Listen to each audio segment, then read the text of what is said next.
Bora falar de Android? Nossa, Android, por favor, que para dar uma. Agora vamos contribuir um pouquinho, né, Cassiano? Falar. Vamos descer o nível, né? Vamos ficar ali de boaça ali. Vamos falar de coisas que dá para fazer, né? De coisa que dá para programar, brincadeira. Mas do Android tem bastante coisa, tanto a nível usuário, acho que agora a gente inicia fala um pouquinho mais do Android 12, novidades que tem para quem usa Android, para quem tem a plataforma. Depois a gente fala algumas coisinhas sobre desenvolvimento, mas acho que esse é o assunto da vez agora. Tem um ponto do Android 12 que eu achei assim, até que foi meio que até que o Google acordou para isso como interface padrão, que foi a área de notificações de central de controle, que a Xiaomi implementou a dela, a Samsung implementou a dela, todo mundo fez porque o Android padrão não tinha. E é algo que muito usuário reclama, que o usuário Apple, né, quando migra para o Android, ele reclama que sente falta, que é aquela central de controle mais assim, integrada, né, a todos os produtos, todos os aplicativos que você tem instalado. E eu achei isso incrível. E outra coisa que eu achei maravilhosa foi o agrupamento de mensagem por aplicativo. Que isso aí, a gente recebe muita push, cara, hoje em dia. Não tem o que fazer. É um recurso que sempre teve ali do grupo das notificações e tal, mas ainda tinha a opção de dar um bypass. Tem uns apps aí que não sabiam usar. Então, a gente que é de Android olhava um app que mandava um monte de notificação solta e você fica, meu Jesus, como é que a pessoa não conseguiu gerenciar as notificações direito e tal? Mas tudo que eles colocam no lance do nativo ou forçar já uma boa prática por default, eu acho que é o melhor caminho, né? Um ponto que eu queria destacar também do Android 12 é o Material U, que a gente até estava discutindo antes, estava sendo chamado de Material Next, mas eles lançaram agora como Material U, que é incrível, assim, acho que, não sei se a galera viu, mas coloca uma foto de wallpaper, a IA, novamente vai lá, analisa a paleta de cores, seleciona a melhor paleta, leva em consideração contraste, luminosidade, tem umas questões, porque sabe, combinar cor não é uma tarefa fácil. E aí, a partir disso, ele libera essa paleta de cores, ele gera uma paleta de cores, e essa paleta fica disponível para qualquer app que esteja usando o Material U, que esteja usando essa API, essa biblioteca. Então, se você pode agora selecionar a paleta do seu app, né, para os apps que não, pra galera que não vai ter essa funcionalidade, mas se alguém tiver, você pode habilitar isso, e aí o seu app vai ficar com a cara, a corzinha, a cara meio customizada para aquela pessoa individualmente. Então, achei esse é um ponto bem interessante do Material U. Eu acho que uma das coisas que mais me chamou a atenção é o altíssimo nível de personalização, né? A gente deixa de ter Light Dark Mode para ter Infinity Mode, né? Assim, tipo, agora a gente tem modo tema, né? Tipo, exatamente. Então, assim, eu tenho o meu tema que é baseado na foto que eu coloquei agora como wallpaper no meu celular, e se eu quiser mudar para uma outra foto, o meu celular todo pode ser personalizado conforme isso. Então, a gente já fala de customização, até por falar muito de inteligência artificial, recomendação de conteúdo, seu feed de notícias é só seu, a Netflix, ela coloca capa específica para você. Pô, mas agora a gente tá indo para um outro nível, é tipo, como o sistema operacional vai se mostrar para você, né? Então, eu achei uma sacada, assim, é simples, né? Assim, a ideia é simples, mas eu achei uma sacada muito boa mesmo.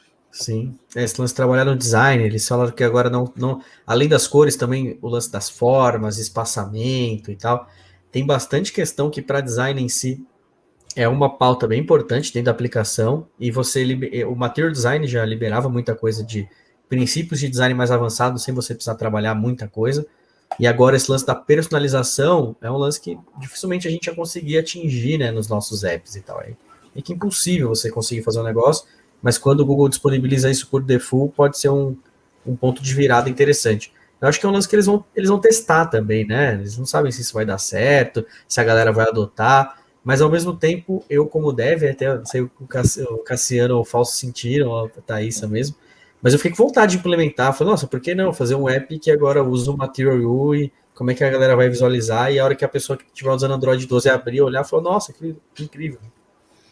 Eu quero experimentar, eu quero ver como é que isso vai se comportar dentro do universo do Flutter em si, né? Porque houve uma reescrita na parte de temas há um tempo, e eu quero realmente experimentar isso, porque eu não tinha entendido o motivo na época. Agora eu consigo ver o real motivo, né, do porquê que foi feito daquela forma. Cara, eu achei maravilhoso isso, né? Porque ele chega num nível de personalização para um usuário que não vai prestar muita atenção ali no que está acontecendo, né? Por exemplo, e eu tenho meu app meio que casado ali com as cores que ele já usa no sistema dele, às vezes ele nem percebe que tipo, algo muito próximo dele, sabe? Então eu acho que isso é muito legal, cara. O app reagir conforme que você muda, né? Você está modificando o app por tabela ali. Exatamente. E assim, o Android 12 ele está muito mais bonito, né? Assim, coisinhas sutis, mas que deixam um sistema com a cara muito mais moderna, né? Eu achei bem legal mesmo. Sim, tem um espaço bem grande ainda para crescer em termos de design, né? Em termos de experiência de usuário e tal, mas acho que esse é um dos primeiros passos, assim, importantes. Tem um outro tema também, acho que é um tema bem rápido, antes de entrar no tópico privacidade em si, mas um tema, o Toast, o famoso Toast, que todo mundo adora ou não, mas a gente, como deve, o tempo inteiro quer exibir as coisas no Toast. E aí fica muita coisa perdida para o usuário, então tem umas ações que roda a parada, de repente tem 10, 20 toasts lá, e você não sabe o que aconteceu, ou quem notificou, que serviço que veio. Então eles colocaram uma modificaçãozinha para mostrar o ícone da aplicação que enviou o toast, esse é um negócio simplesinho. Tem um limite também, eles deixaram o toast, estão tentando fazer com que as pessoas não usem tanto para várias coisas, então se você mandar muito toast, tem um limite agora que você pode enviar num curto período de tempo, então esperem receber menos toasts aí dentro do Android 12. E aí, inaugurando o tópico de privacidade, porque na I.O., acho que, sei lá, 30% do Keynote ou 40% ali era inteligência artificial e privacidade, né? Eram os dois tópicos lá. A gente chegou a comentar sobre o Privacy Dashboard. Novamente, para quem chegou depois, você saber o uso dos sensores, sei lá, as últimas 24 horas, que app que usou, sua localização, sua câmera, seu microfone. Então tem meio que um overview de qualquer informação que tenha saído do seu celular, destino que ela teve, qual porcentagem que isso representou do uso. Então isso vai ficar mais transparente e compilado. E tem o Private Compute Core. Sei lá, tá, isso aqui fala melhor, depois ela me julga se eu falei certo.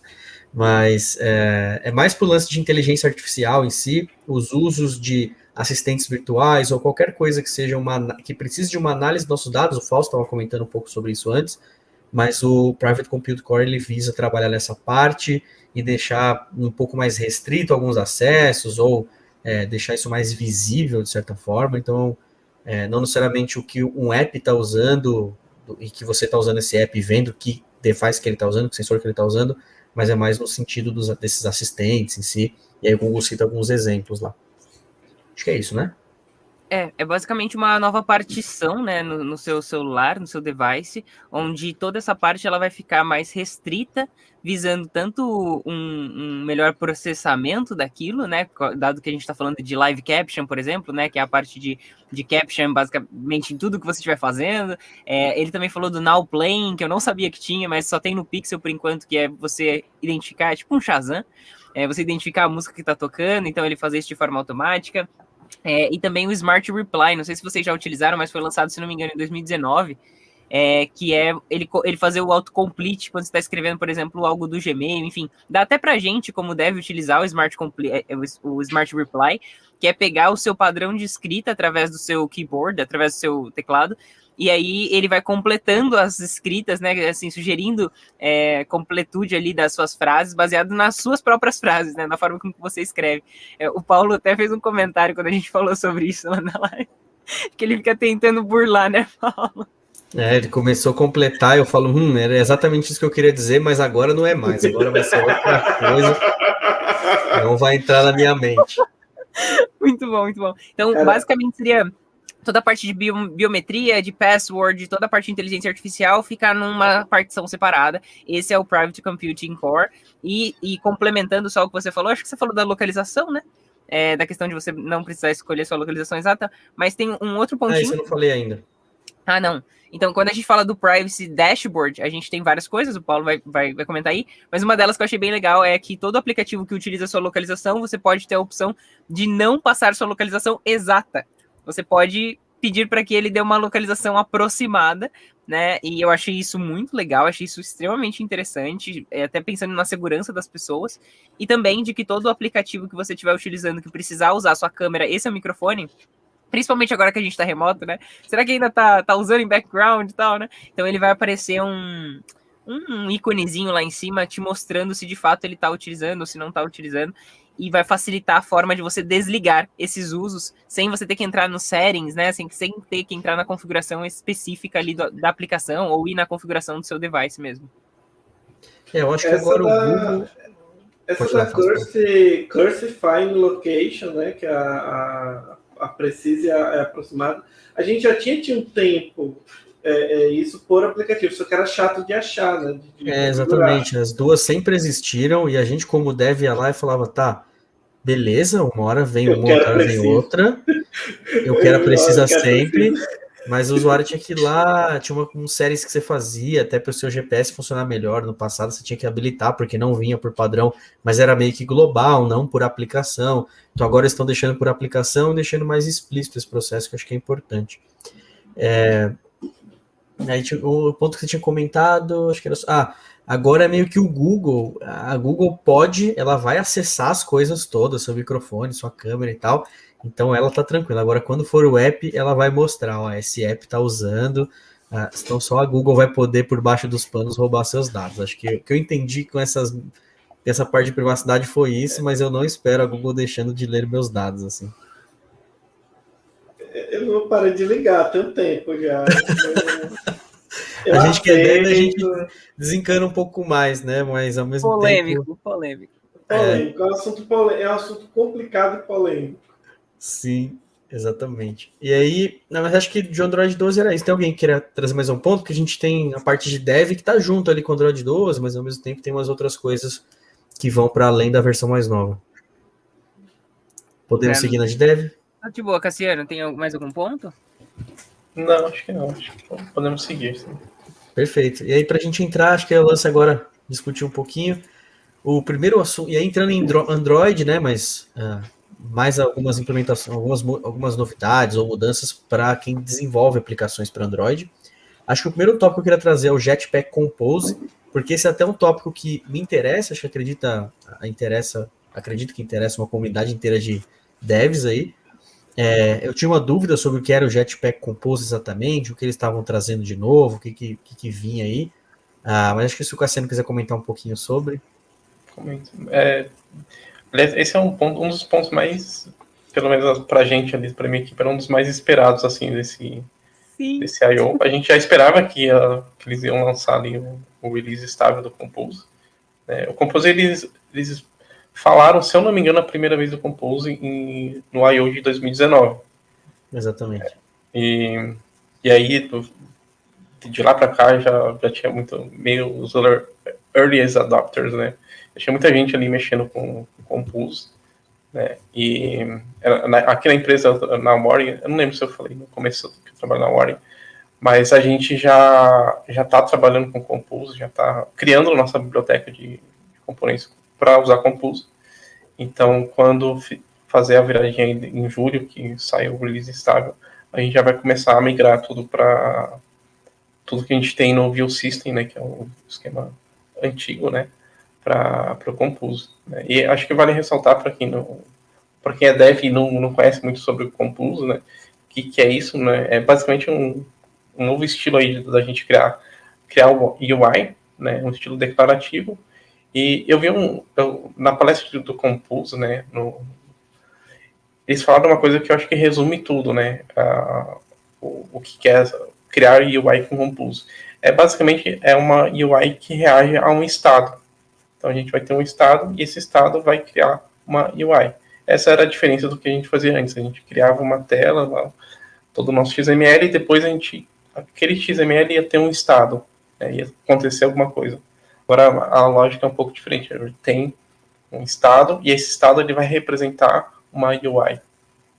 Então, e aí isso não é novo, assim, não é uma coisa que inventaram agora, né? Coisas como Flutter, React Native e Swift UI já vinham meio nesse estilo declarativo, né? Mas o Compose é bem legal, bem massa. Sim, acho legal até a galera pesquisar um pouquinho sobre, porque muda um pouco o paradigma de construção de telas, né? Acho que e aí a gente vem de dificuldades de construção de telas na web, depois dificuldade dentro do multiplataforma para construir tela e replicar para os formatos. E aí a gente traz agora a dificuldade que, não sei se você, mas eu sempre sofria em ter que construir no XML, aprender toda uma estruturação nova e tal. E o XML tinha alguns problemas, os arquivos ficavam gigantescos, aí para você separar, construir uma arquitetura disso não era um negócio tão simples, e a manutenção disso era meio caótica. Então o Compose, ele não é, como o Cassiano comentou, ele não inventou nada, né? Ele meio que replica uma tendência que já tem em diversas outras plataformas, e ao mesmo tempo ele faz com que você construa isso direto no código, você tem uma linguagem de programação por trás, você consegue ter uma capacidade de organização um pouco melhor. A gente tinha até dentro do Android com XML, você começar a inserir um pouco de programação, entre aspas, ali, ou sei lá, colocar um view model dentro do XML para falar qual o valor que trazia, ter alguma variável que representava uma lógica de apresentação para tentar reduzir um pouco o código para apresentar dados, para manipular a tela. Então, acho que o Compose traz uns pontos fortes nisso, ao mesmo tempo que tem uma questão para mim que era bem importante, que era, tá, eu tenho meu app Android, ele está em XML, e aí? Como é que eu vou colocar o Compose? Vou ter que recriar minhas telas e tal. E a gente estava no backstage discutindo um pouco sobre, fizemos algumas pesquisas, e você não precisa migrar o seu app inteiro para Compose para começar a usar. Eu acho que é semelhante à migração que teve do Java para o Kotlin. Você tinha no caso do Java para o Kotlin até era um pouco mais fácil, porque você tinha um auxílio muito forte da IDE em si, mas você poderia colocar o Kotlin no seu projeto e construir só os novos códigos em Kotlin. Compose é a mesma coisa. Você consegue manter todas as suas telas e criar componentes novos utilizando o Compose. Ele é compatível com outros sistemas também, então até como o Cassiano estava falando antes para mim, ele não converte aquela tela em XML, a tela ainda está sendo apresentada em Compose, mas você pode mesclar, usar uma tela que foi criada em Compose no XML e vice-versa. Está no Compose, tem alguma coisa que está em XML, você pode usar também, pode conectar as duas partes. Eu acho que isso é bem importante para a adoção da própria biblioteca, da própria ferramenta. Então vale pesquisar, está entrando no release estável, mas não é um negócio novo, um negócio que já está aí na I/O 2019, foi anunciado, então já tem 2 anos de pesquisa e uso em cima disso. Quando entra as coisas em estável, tendem a ter mais adoção, e está dentro do Jetpack, né? Dentro do Jetpack, então meio que né? Não tem jeito, é muito investimento de tempo, de pesquisa e tal, da própria Google, para fazer o Jetpack ficar cada vez mais poderoso.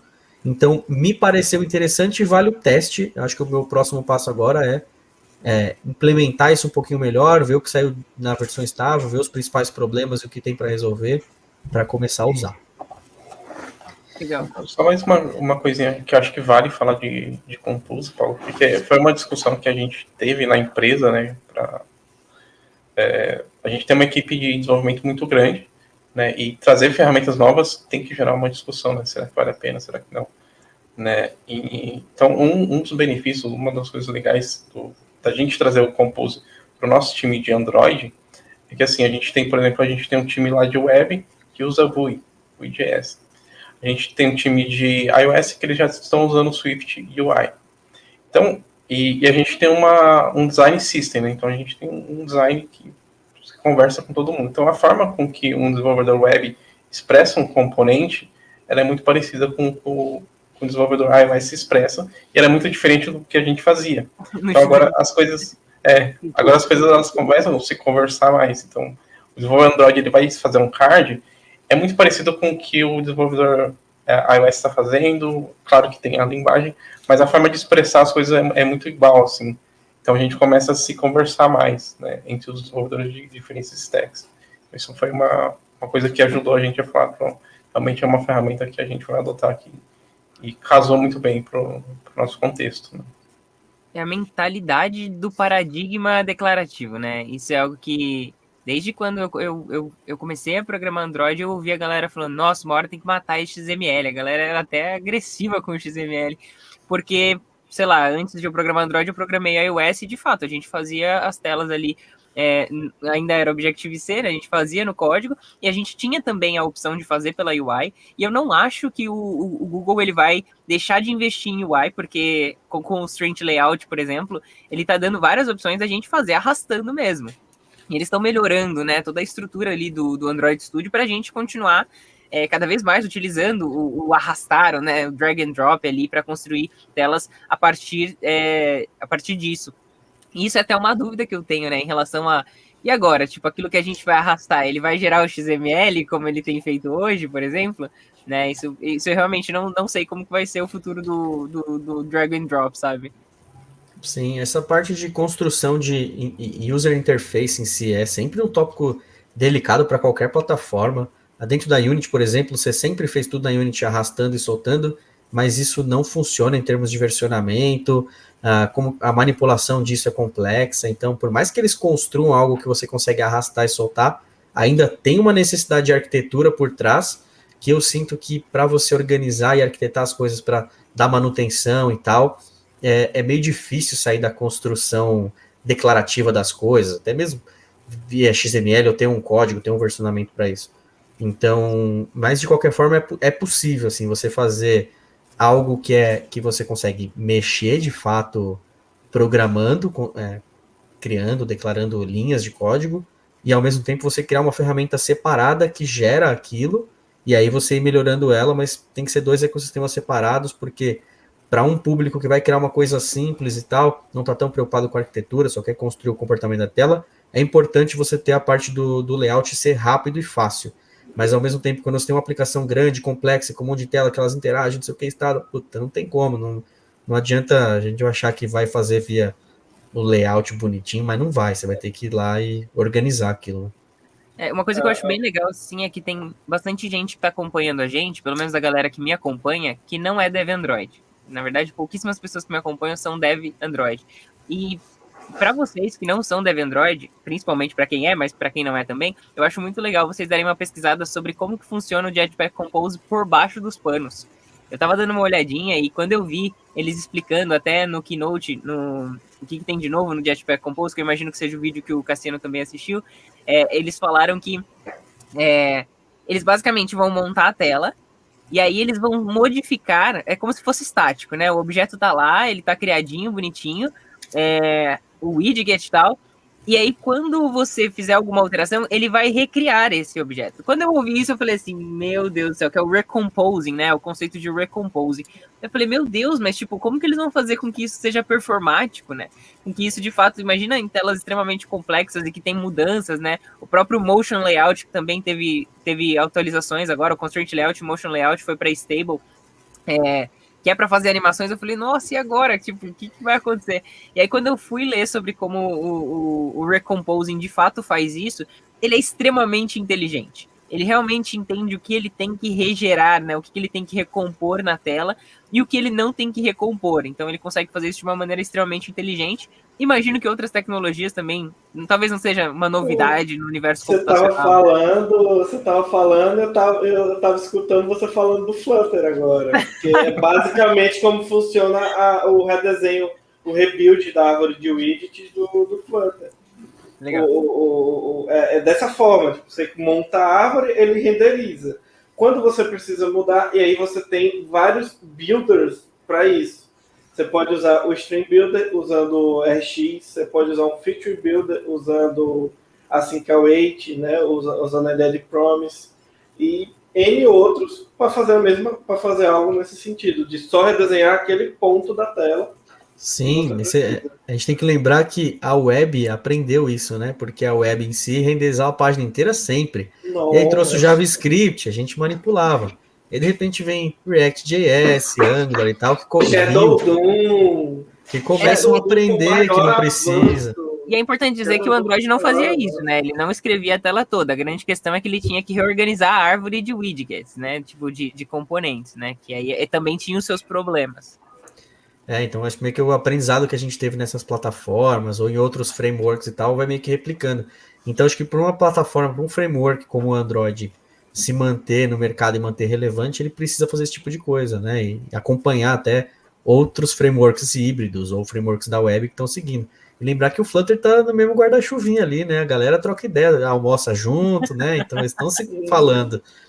Então tem essa questão. E o resultado disso aí eu vou falar já. Mas eu acho que do Android tem bastante coisa que a gente foi falando, então vou encurtar um pouco o papo para a gente chegar na parte do Flutter um pouco mais rápido. A gente chegou a comentar o lance da localização a nível usuário, mas é bom o dev agora, ou a dev, esperar receber permissão de localização que não seja o Find Location. Tem o formato de imagem novo que eu achei curioso, porque isso aumenta a performance, é bem interessante porque você ter formatos de imagens novos que são suportados nativo fazem com que esses formatos consigam ser mais adotados. Então, tem um novo formato de imagem que agora tem suporte nativo no Android 12, que é o AVIF. Os caras compararam com o JPEG, só que no caso ele tem um canal de alfa e ele é mais leve, com mais qualidade, então uma tendência aí, vamos ver, tem o WebM, o WebP também, que são formatos... O WebP, até hoje, o meu sonho é ver aquilo aplicado na web, porque em muitos casos a gente, eu trabalho no e-commerce, né? E não vão fazer as imagens só para o app que eu vou fazer, vão fazer para todo mundo. Então, até porque a quantidade de imagens que a gente tem que hospedar e disponibilizar é enorme. Sim, exatamente. Vamos ver agora a conversão disso, né? Vai ter o processamento para converter e carregar mais rápido, mas ao mesmo tempo ninguém vai exportar do Photoshop ou qualquer software que seja nesse formato. E aí tem alguns tópicos novos dentro do Jetpack, e a gente encerra a parte de novidades do Android. Depois os links vão ficar na descrição também das palestras em si. Todas as palestras têm legenda em português, então acho que dá para ver. Mas em relação ao Jetpack, só os tópicos, né? Tem o Camera X, ou Câmera X, Macro Benchmark, que é um cara bem interessante para a gente comunicar, Paging 3.0, o Data Store, que é um negócio que já tem há um tempo, mas tem algumas coisinhas aí, Security Crypto e o Hilt, que é a Biblioteca de Gestão de Dependência, que eu particularmente queria chegar e queria falar um pouco mais sobre. Mas sobre o Câmera X, se você quiser comentar alguma coisinha, Cassiano? Não, sim. Câmera X também não é exatamente novo, já tem algum tempo aí de desenvolvimento, e é uma necessidade, né, para quem é dev Android já há algum tempo, e precisou mexer com câmera nativamente, e sofreu. E o Câmera X, ele vem aí basicamente dessa necessidade, né, então vai ser muito mais fácil mexer com câmera. Inclusive tinha uma implementação nativa, assim, que eu falava sobre câmera, e eu falei, mas isso aqui é tão chato de fazer, que eu vou tirar essa explicação. Se a pessoa quiser, aí a gente fala, porque é tão rolê para você declarar, aí você pega a imagem bem baixa resolução, você quer a imagem alta resolução, era tanta implementaçãozinha específica que, enfim, então os Câmera X traz, até a fala do Google de o Jetpack para mim sintetiza em fazer do jeito certo, ser também o jeito fácil. Então, acho que esse lance todos os componentes do Jetpack em si é para facilitar nesse sentido, mas também visando performance, arquitetura, sem você necessariamente ficar se preocupando com. Tem o Macro Benchmark, né, que essa é uma lib nova, eu gostei bastante dessa lib, do anúncio dela, porque basicamente a gente vai conseguir medir performance, medir tempo de inicialização do app de uma forma muito mais fácil, né. Isso não tinha, era difícil de medir esse tipo de coisa, né? Então tendo essa lib eu curti bastante. Acho que vale pesquisar também. Qualquer coisa que traga, acho que o Android Studio tem algumas ferramentas interessantes em si para você monitorar a aplicação e tal, e é bom que todo mundo se aproveita disso, até a galera que desenvolve em híbrido acaba se aproveitando da ideia também. Nesse caso, o lance do macro... Eu uso bastante. E aí, nesse caso, o Macro Benchmark é um negócio que eu achei interessante também, eu vou testar depois. Acho que tem outro que é o Paging 3.0, não é nada novo, mas traz suporte à coroutine, né? Acho que essa é a principal mudança disso. Eu acho que uma principal mudança também do Paging 3.0 é que houve uma remodelagem nessa biblioteca de Paging, né, que ela era muito ruim de usar, né? A gente já tentou implementar ela e a gente desistiu, falou, cara, não tem como usar. E a gente fez a nossa solução de paginação, né? E agora o 3.0 eles já melhoraram isso, então parece que agora tá legal. E para quem não sabe quem é o Paging, conta um pouquinho sobre o que faz esse componente aí. É basicamente uma biblioteca para paginação, né? Então, quando você vai consultar dados, vai ter muitos dados, você não vai trazer tudo de uma vez. Se você quer fazer uma paginação, você pode usar o Paging aí, uma lib para você controlar a paginação, né? Ela era muito complexa para um problema que, teoricamente, é simples, né? Paginação a gente sempre precisou fazer desde que o web é web, né? O Google nasceu, ele tinha já páginas, né? E era muito difícil de usar, muito complexa, tinha muito rolê. E aí era mais fácil a gente fazer uma solução caseira, né? Uhum. E aí o pessoal viu isso, né? O pessoal entendeu essas críticas que tinham sobre o paging e fizeram aí o 3.0, né? Com suporte a coroutine já, que é o que a gente está usando. E parece que agora tá bem mais simples, tá bem mais fácil de integrar aí, se você quiser fazer um lance de paginação no app. Ele tá com a Rex Java também e o Guava já primitivo, né? Completamente integrado. Uhum. Isso aí. Aí tem o Data Store, que é um outro componente dentro do Jetpack, uma evolução do Shared Preferences. E o que chega de novo aí? Tem alguma coisa exatamente nova? Ou suporte com routines de novo também? Mas é que o Data Store ele é um pouco diferente do Shared Preferences. A gente colocava basicamente chave e valor, né? Então eu quero gravar algo muito simples ali, funciona. O Data Store você vai conseguir guardar uma estrutura de dados mais robusta, vamos dizer assim. Então isso é bem mais interessante, né? E aí é como se fosse um banco de dados assim, de uma forma bem mais reduzida mesmo, né? Você consegue trabalhar. E aí inclui coroutines, que era o Shared Preference não tinha, e também o suporte ao RX, né? Então, a tendência é que, na minha opinião, é que o Shared Preference deixe de ser usado. Você não use mais, use só o Data Store. E é engraçado porque a novidade seguinte, ela traz uma atualização no Shared Preferences, né? Que é a parte de criptografia, tipo. Sim. É engraçado.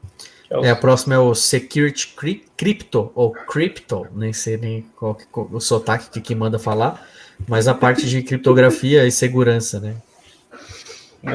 É engraçado que sempre quando eu vejo essa palavra, eu lembro de criptomoedas e Bitcoin. Não tem como, é um mundo né? totalmente diferente. Banalizaram o termo. Mas o que é essa? É uma lib bem legal também, né? De fato, ela é muito legal para Shared Preference, né, porque vamos imaginar assim, você quer guardar alguma coisa em Shared Preference. Legal, é muito fácil de guardar. Só que se for uma informação sensível de usuário, é uma informação também fácil de ser hackeada, fácil de ser exposta, né? Então seria legal guardar isso aqui criptografado. E aí, para fazer isso, era um mau rolê. Né? E aí, essa lib aí já deixa tudo muito mais fácil. Basicamente, você consegue instanciar um Shared Preference encriptado já, e ele já vai gravar com criptografia e já fica muito mais seguro. Vale ressaltar que, assim, e vale ressaltar que não é só para Shared Preference também, né? Ela vai conseguir criptografar arquivos em geral de uma forma muito mais fácil. O exemplo que eles trouxeram, né, foi o Encrypted Shared Preference, porque o negócio já está pronto, né? Mas dá para utilizar em vários outros lugares. Sim. Perfeito. E aí acho que é a última que eu queria entrar, que é o Hilt, Biblioteca de Injeção de Dependência, porque até então a gente tinha o Dagger, depois que migrou para o Kotlin, veio a solução do Coin. Provavelmente tem mais alguma outra que morreu no caminho, antes do Dagger, o Dagger 2, né, que a gente chama de Dagger hoje, mas tinha o Dagger 1, tinha mais uma outra que eu nem lembro o nome, mas que eu tinha ela, participou da evolução, e agora trazem o Hilt, meio próximo ali da implementação do Dagger, mas muda um pouquinho. E acho que a pergunta também que a galera tem é se vale a pena, dentro do Jetpack, um pouco da conversa que a gente teve antes também. Mas explicar um pouquinho para a galera sobre o Hilt. Sim, o Hilt basicamente é biblioteca de injeção de dependência, né? E a grande vantagem, na minha opinião, é que ela já vem junto com o Jetpack, né? Então é uma solução já pensada pelo Google, e é isso que eu acho que é uma das grandes vantagens de todas as bibliotecas que estão no Jetpack, porque ela casa com a arquitetura, né? Então, se você está usando ali tudo, meio que tudo vai casando. Então, isso é interessante. Apesar que hoje o Coin, né, que hoje na empresa a gente usa o Coin. Ele funciona muito bem, né? Mas eu acredito que é uma tendência da gente começar a olhar para o Hilt e ver se faz sentido, e eu acho que vai fazer da gente trazer isso, né? Mas por uma questão de arquitetura, né? De tudo casar ali na arquitetura. E tem algumas questões de performance e tal, que você mesmo estava falando, né? Acho que Sim, esse lance para quem já testou o Dagger em si, o que a galera reclamava era a curva de aprendizado, que era um pouco mais chata, tinha uma partezinha de configuração. O Dagger ele já era um negócio simples, mas para você pegar ele de início e entender realmente, era um pouco chato. Tinha algumas particularidades em termos de escopo, que era um negócio que ele implementava um pouco mais confuso e tal, que era quando ficava um pouco mais difícil. E aí, depois o lance também de quando entrou para o Kotlin, acho que o Coin trouxe uma declaração muito mais bonitinha, muito mais amigável, muito mais... Era o jeito Kotlin ali de fazer as coisas, né? O jeito Java sempre era um jeito de você escrever mais coisas, sempre era muito mais verboso e tal. Pelo menos no Android, que usa umas versões mais baixas do Java também. E aí, agora, com o Hilt se tornando parte do Jetpack, numa versão já mais estável, sabe? Com implementações novas em cima do Dagger, mas usando aquela mesma base do Dagger que já tinha muita performance. Eu estava olhando alguns indicadores de performance, estava o setup do Coin 20 milissegundos, aí do Hilt 0.02. Eu fiquei, minha nossa, tá, beleza. Então, um negócio muito mais rápido. Só que ao mesmo tempo, uma coisa que eu penso 20 milissegundos é pouco já, sabe? 0.02, beleza, é mais, mas não é assim, vai aumentar muito tempo na inicialização. Então eu queria ver um pouquinho mais dos benchmarks, o que realmente isso impacta e se realmente a performance é tanto assim, né? Se é um capítulo que influencia muito, né? Tem tanto setup, tem inicialização, tem a própria realizar a injeção das dependências em si, mas em termos de declaração de arquitetura é isso que você comentou, né? De estar perto do Jetpack. O Lucas fez um comentário aqui no chat do YouTube que eu acho relevante, que é Compose mais Hilt, né? E aí a gente tá juntando aqui duas coisas, né, que o Compose, que é a Protect UI, né? E aí talvez faça muito mais sentido o Compose junto com o Hilt, né? Porque e aí realmente a hora de aposentar o Coin, né? Eu acho esse comentário relevante, porque o Lucas ele trabalha comigo e ele faz parte da equipe que está desenvolvendo a lib lá de Compose, né? Então ele está sentindo na pele, né, o que é o Compose que é implementar e quais talvez os problemas que a gente tem ali na injeção de dependência usando o Coin e o que o Hilt pode resolver. Então, acho que vai muito nessa linha. Sim. E tem um lance também que acho que na verdade isso aqui que o Rafa trouxe. Sempre tive preguiça de aprender mais a fundo o Dagger, sempre achei chato, já fui direto pro Coin. E aí talvez essa galera que antes não olhava pro Dagger por conta realmente da curva de aprendizados e chatice, qualquer coisa que tinha, de repente agora estando dentro do Jetpack, começa a olhar para essa biblioteca de injeção de dependência, e muita gente quem está começando a programar, que não sabe ainda todas as bibliotecas de terceiros que são usadas e tal. Você já abre o Jetpack, você já tem, tudo ali, a arquitetura é isso aqui, né? Segue esse padrão e tal. A documentação, você já sabe o que esperar, é igual, vai ser a documentação da Google. Tem essas vantagens aí. Eu acho até para ensinar, né? Você que já teve a experiência de ser professor de Android nativo, e eu também, né? A gente sabe que ensinar o que é injeção de dependência já é uma coisa à parte, assim. Eu precisava de uma aula inteira lá na FIAP só para falar de injeção de dependência. Aí depois na próxima aula a gente vinha com a lib para resolver aquele problema que a gente tinha visto, né? E mesmo assim era difícil, né? Para quem não está no mercado, para quem não está num projeto grande, entender o que é uma injeção de dependência e por que aquilo faz sentido, né? Sim, fazer com que o problema faça parte da pessoa, você tem que introduzir muito bem esse problema em si, porque é um negócio específico, né, demais até. Que até frameworks de hoje em dia, sei lá, resolvem... O próprio Angular, quando nasceu, acho que a maior parte da galera correu dele porque o Angular 2 veio com tá tudo aqui. Você pode escalar ao infinito e além. Só que a galera tinha gente que não sabia nem usar a injeção de dependência ainda. Sim, esse é um ponto também, quando eu falo sobre até... engraçado que você trouxe esse ponto, eu estava exatamente com o Angular na cabeça. E aí, em relação a React.js versus Angular e tal, e o Angular ele resolve o problema da injeção de dependência de uma maneira que você nem entende que às vezes tem esse problema e as coisas sendo injetadas. Só que a pessoa que nunca viu isso na vida, olha, de repente, um negócio no construtor, do nada, uma propriedade está colocando do nada no construtor, fala, de onde que tá vindo isso, meu Deus do céu? Tem alguém resolvendo por baixo. E no Android meio que não tem, né? Se você precisa, você tem que colocar, não tem magia.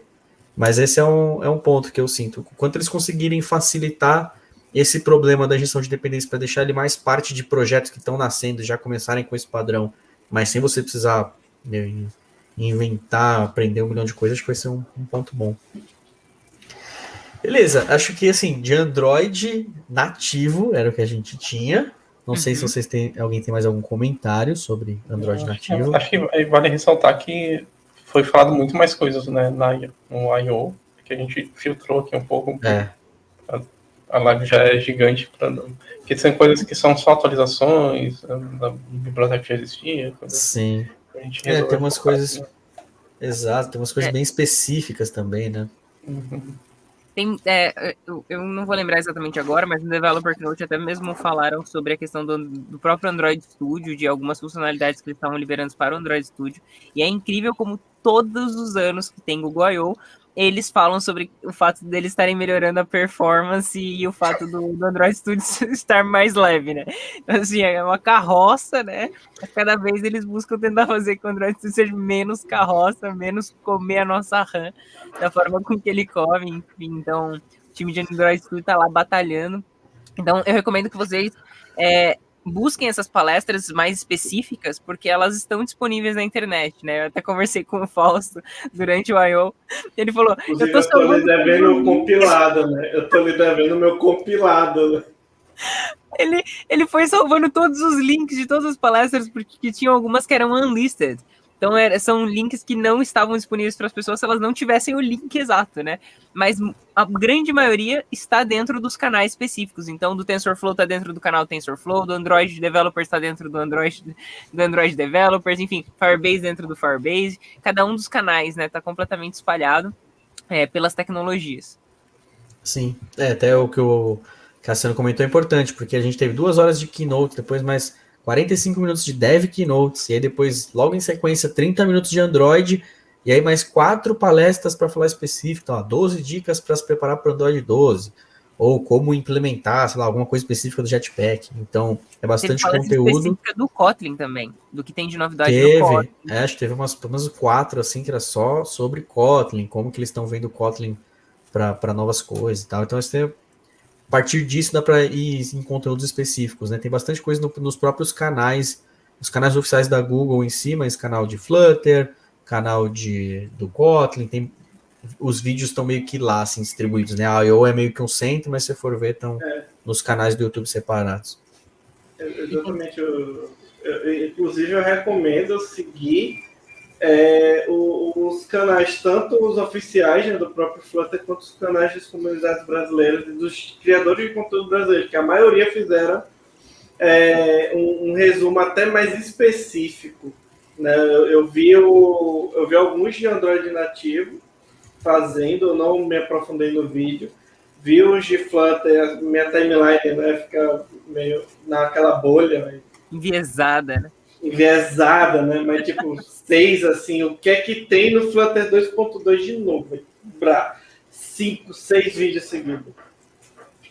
Mas nessa linha. Bem legal. E eu recomendo também que vocês sigam no Twitter cada uma das tecnologias que vocês gostam, porque eles tendem a ser, por exemplo, eu quero saber o que tem de novo no Google Fotos, que seja.